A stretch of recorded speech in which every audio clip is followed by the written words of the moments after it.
ऐसा गांव जहां छुपा है गंगा किनारे बसा एक प्राचीन गांव देवरिया कई रहस्यों से भरा हुआ था। गांव के बुजुर्ग कहते थे कि नदी के पार एक गुप्त गुफा है जहां अकूत खजाना छुपा है, लेकिन जो भी उसे खोजने गया कभी लौट कर नहीं आया। रहस्य की तलाश युवक अर्जुन को हमेशा से रहस्यों को सुलझाने का जुनून था। एक दिन उसने तय किया कि वह गुफा का रहस्य खोलेगा। अपने दोस्त विराट और राधा के साथ वह आधी रात को नदी पार कर गुफा की ओर चल पड़ा। गुफा के भीतर गुफा में घुसते ही उन्हें ठंडी हवा का झोंका महसूस हुआ। अंदर जलती मशालें थीं, जैसे कोई वहां पहले से मौजूद हो। अचानक दीवारों पर उभरते हुए चित्रों ने उन्हें चौंका दिया। वे चित्र उनकी ही यात्रा को दर्शा रहे थे। ये कैसे संभव है? राधा ने कांपते हुए कहा। रक्षक की चेतावनी। अचानक एक गहरी आवाज गूंजी, जो इस खजाने के पीछे आया है वो अपनी आत्मा को खो देगा। सामने धुएं से बनी एक रहस्यमयी आकृति प्रकट हुई।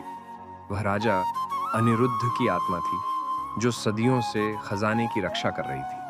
खजाना केवल उसी का होगा जो इसकी कीमत चुकाने को तैयार होगा, आत्मा ने कहा।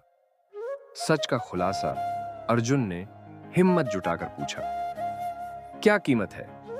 आत्मा हंसी और बोली, लालच का त्याग। यदि तुम खजाने को छूने की कोशिश करोगे तो यहां कैद हो जाओगे, लेकिन अगर इसे छोड़ दोगे तो तितनी नेतित्संज्यो नोदे, तो तुम्हें एक अनमोल वरदान मिलेगा। अर्जुन और उसके दोस्तों ने खजाने को हाथ नहीं लगाया। तभी गुफा की दीवारों से रोशनी फूटी और उनके सामने ज्ञान से भरी एक प्राचीन पुस्तक आ गई। यह तुम्हें वह शक्ति देगी जो धन से कहीं अधिक मूल्यवान है, आत्मा ने कहा और गायब हो गई। रहस्य बना रहा अर्जुन ने वह पुस्तक उठाई और गुफा से बाहर निकलते ही वह अपने गांव के सबसे बुद्धिमान व्यक्ति बन गया। लेकिन किसी को भी इस घटना पर विश्वास नहीं हुआ। गुफा आज भी वही है और जो भी खजाने की लालसा में जाता है कभी वापस नहीं आता। अंत या एक नई शुरुआत।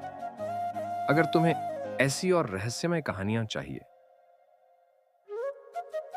तो बताओ।